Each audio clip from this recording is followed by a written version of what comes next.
Welcome to Academic Gain Tutorials. In this video, we will discuss about the difference between dividend safety and dividend growth potential. Number 1. Dividend safety means the reliability and sustainability of current dividends, whereas dividend growth potential means the ability of dividends to increase in the future. Number 2.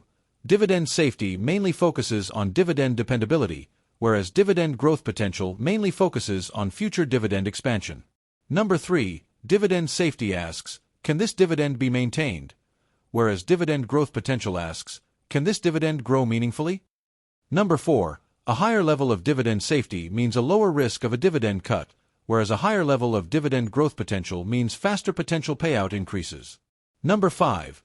Dividend safety is usually associated with mature, stable, cash-generating firms, whereas dividend growth potential is usually associated with expanding firms with rising earnings. Number 6. Dividend safety is supported by consistent and resilient profits, whereas dividend growth potential is supported by growing profits and improving margins. Number 7.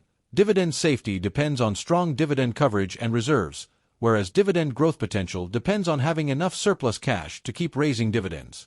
Number 8. Dividend safety usually prefers a lower to moderate payout ratio, whereas dividend growth potential usually prefers a moderate payout ratio with room to raise payments. Number 9. Dividend safety helps protect current income, whereas dividend growth potential helps build larger income over time. Number 10. Dividend safety usually performs better during weak markets and downturns, whereas dividend growth potential may slow if the business weakens. Number 11.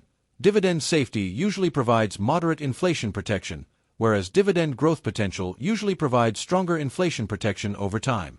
Number 12. Dividend safety is best for conservative income investors and retirees, whereas dividend growth potential is best for long-term dividend growth investors. Number 13. Warning signs for dividend safety include weak coverage, high debt, and unstable cash flow, whereas warning signs for dividend growth potential include slowing earnings and limited growth runway. Number 14.